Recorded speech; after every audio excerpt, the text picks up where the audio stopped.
The courtroom was quiet, the kind of silence that hums with judgment. At the defense table sat a sharply dressed black man, calm but unreadable, his hands folded neatly on the wood.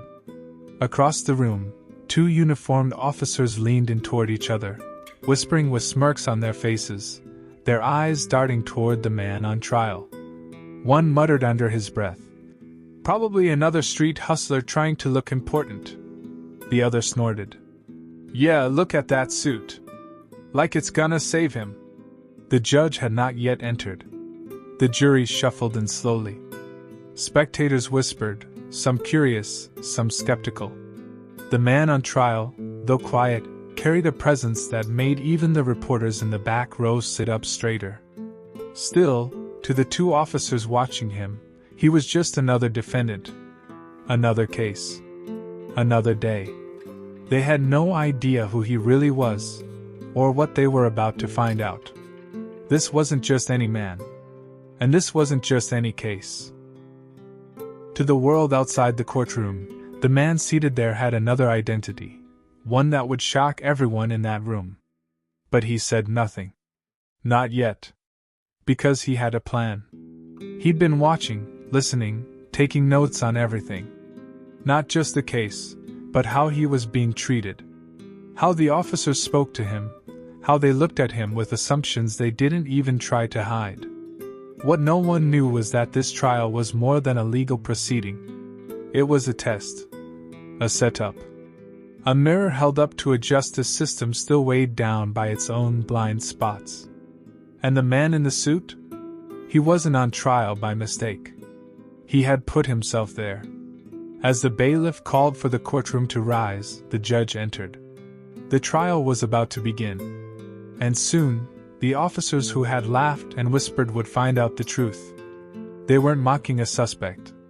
They were mocking the director of the FBI. And he had heard every word. He hadn't always worn the title. Years ago, long before he was ever considered for the top position at the FBI, he'd walked a very different path. Raised in the South, in a neighborhood where police sirens were more common than school bells, he learned early on that justice didn't always wear a badge. His father, a decorated veteran, once told him, "To change the system, son, you have to be inside it. You have to see what they see, but never forget what they don't." That advice stuck with him like a compass. He worked his way up through law school, often the only black student in the room, ignored when he spoke, doubted even when he was right. After graduation, he declined the high-paying corporate job offers. Instead, he chose federal service, FBI Training Academy. It raised eyebrows then. It still did now. But he didn't care. He knew where he was going. Over the years, he built a name for himself inside the bureau, not by chasing headlines, but by solving some of the agency's toughest internal cases. Corruption rings, bribery schemes, undercover investigations. He was the one they called when things got too messy. And slowly, without fanfare, he rose. Until one day, the president handed him the badge. Director of the FBI. But not everyone welcomed him with open arms. Inside the bureau, there were still whispers. Some thought he didn't look the part. Others resented the way he questioned old policies or pushed for more accountability. And outside, in certain circles, he was still seen as just another black man in a suit. That's what made this moment in the courtroom so surreal. The two cops who had whispered about him? They were the ones under quiet investigation for tampering with evidence in a case involving a young man wrongfully arrested. A case the director had personally followed. But he hadn't just followed it. He had designed this very hearing as a controlled legal scenario, sanctioned and supervised from the top. The goal: to observe, record, and confront the embedded bias from within. He didn't need a disguise. Just silence. Because sometimes, silence reveals more than words. And as the trial began, with cameras rolling and eyes watching, the officers still had no idea who they were looking at. No idea that the man they mocked had the power to decide their future. But they were about to find out. The courtroom buzzed with quiet energy as the first witness took the stand. A young public defender, clearly nervous, began outlining the case. The accused, an 18-year-old named Marcus, had been arrested during a routine traffic stop. The charges? Drug possession, resisting arrest, and intent to distribute. But the story behind those charges didn't add up. Bodycam footage had mysteriously gone missing. Witness statements were inconsistent. And Marcus had no prior record, no known ties to anything criminal. From the gallery, the director sat still, eyes locked on every word, every glance exchanged. He wasn't just watching the trial, he was studying behavior. Not just the cops, but the system itself. How the courtroom reacted to Marcus. How the judge interrupted the defense more than the prosecution. How the jury looked at Marcus, and how they looked at the officers. Small things. Quiet things. But things that mattered. One of the officers being investigated, Officer Jennings, took the stand. He spoke with confidence, like a man used to being believed. "We had probable cause," he said. "The suspect was acting erratically. He matched a description from a recent drug tip." But behind the calm voice, the director noticed his hands, twitching, restless. Jennings was lying. The director had read the real reports. There had never been a tip. There had been a hunch.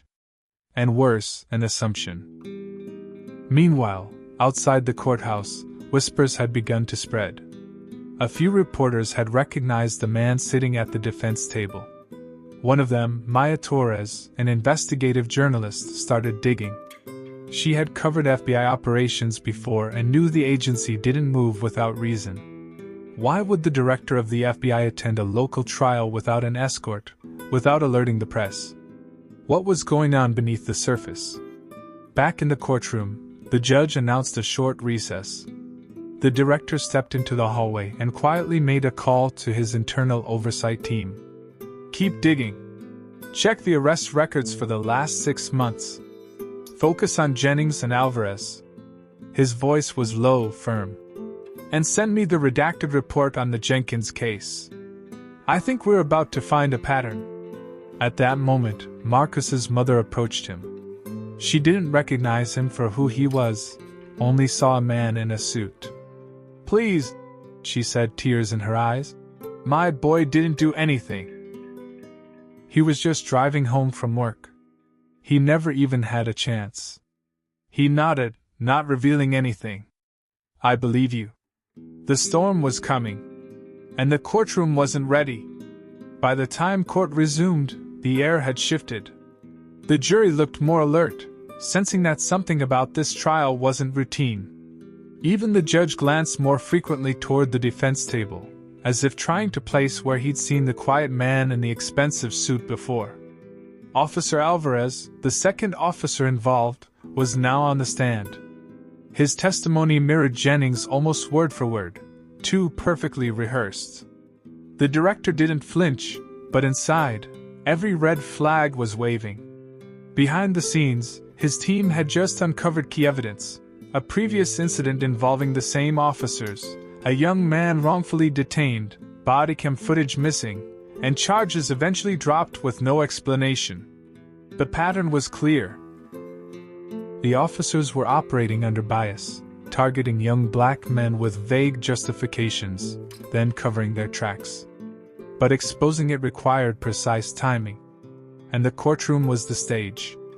Maya Torres had managed to reach her editor. She spoke quickly, breathless. "This man isn't just some legal rep or relative. That's the FBI director, I'm sure of it. And he's not here to defend anyone, he's investigating." Her editor paused. "If you're right, this story could explode." Maya nodded. "I know. And I think the whole trial is a trap, set for the cops, not the kid." As the prosecution wrapped up, the defense attorney stood, adjusting her papers. "Your Honor, the defense requests permission to present new evidence." There was a murmur in the room. She turned to the screen behind her and clicked a remote. A video began to play. It wasn't from the body cam.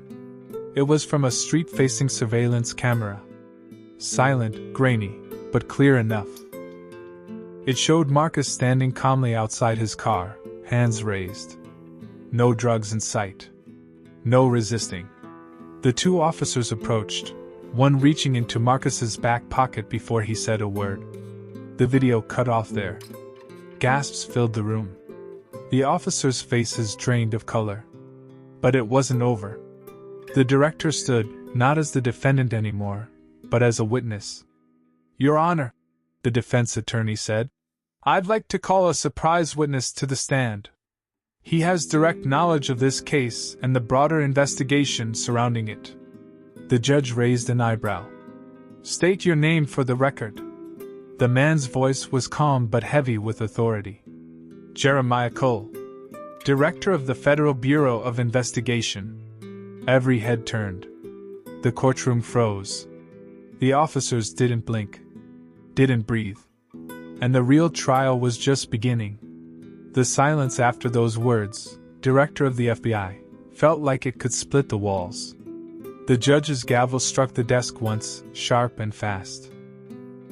"Order in the courtroom," he barked, though his voice cracked with disbelief. The jury shifted uneasily.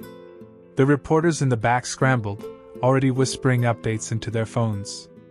Officer Jennings looked like he'd seen a ghost. Alvarez stared straight ahead, jaw clenched. They hadn't just mocked a defendant. They'd mocked the most powerful law enforcement officer in the country. Director Jeremiah Cole took the stand without hesitation. The courtroom, now on edge, listened as he calmly confirmed his identity and presence. "I have reason to believe this case is part of a larger pattern of abuse of power," he said, his tone steady but cutting. "This trial was approved under special federal jurisdiction to test the integrity of not just these charges, but the individuals responsible for them." But just as the room was processing the revelation, a court clerk rushed in with a sealed envelope. He whispered into the judge's ear. The judge's eyes widened slightly before he handed the envelope to the bailiff. It was addressed directly to Director Cole. No one moved as he opened it. Inside was a single-page internal memo. Confidential. But it changed everything. The director read it. Then looked up. "The surveillance footage presented just now," he said slowly, "was intercepted by someone inside the local precinct before it was erased from the city system. We've confirmed it was recovered by an anonymous whistleblower." He paused, eyes fixed on the officers. "And that whistleblower is sitting in this room." Gasps broke out again. Maya Torres scribbled furiously into her notebook. The stakes had just doubled. From the gallery, a young uniformed officer stood up. Nervous. Shaking. "I did it," he said, voice cracking. "I saw what they did to that kid. I couldn't stay quiet. I copied the footage before they deleted it from the department database. They told me to lie if anyone asked, but I couldn't." Now, both Jennings and Alvarez were fully exposed, not just to the courtroom, but to their own department. The betrayal within their ranks stung more than any federal accusation. And it wasn't just about Marcus anymore. The director's investigation had begun unearthing a rot deeper than anyone imagined. This wasn't just a case. It was a reckoning. And the final blow hadn't landed yet. The courtroom was no longer a place of doubt, it had turned into a stage for truth. Every eye was fixed on the young officer who had just confessed. He stood there trembling, but firm. Director Cole gave him a slight nod, a quiet show of respect. The judge ordered a brief recess, but no one left their seats. Everyone sensed it, something bigger was about to unfold. When the session resumed, Director Cole presented an internal FBI document, a sealed report from an earlier, unresolved case. It detailed how Officers Jennings and Alvarez had been named in a federal review 2 years prior for suspicious arrest patterns in black neighborhoods. At the time, there wasn't enough hard evidence to proceed. But now, with the new footage and the whistleblower's testimony, the puzzle fit perfectly. The court had what it needed. The evidence was overwhelming. The prosecution, now visibly shaken, tried to recover, but it was too late. The judge ordered immediate disciplinary hearings and recommended criminal charges against both officers. Marcus's charges were formally dropped, and he was declared innocent. His mother burst into tears, holding him tightly as the room erupted in whispers, flashes from cameras lighting up the moment. Just when it felt like the case had reached its end, Director Cole stood up once more. "Before we close," he said, "there's one more thing the court should know." He reached into his folder and pulled out a second document, marked top priority.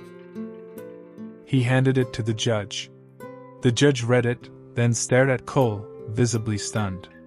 "The whistleblower," Cole continued, "wasn't working alone.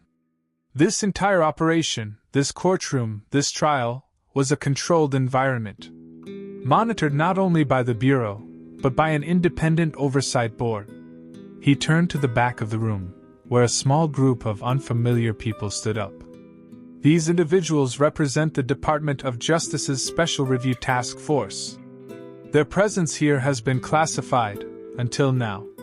The courtroom buzzed again, louder than ever. The trial hadn't just exposed two officers. It had exposed a broken precinct, a flawed local system, and a culture of unchecked authority. But the twist? Director Cole wasn't just here to catch corrupt cops. This was his last mission. After years of service, he was stepping down. And his successor was already in the room, the very same whistleblower who had risked everything to do what was right. The torch was being passed.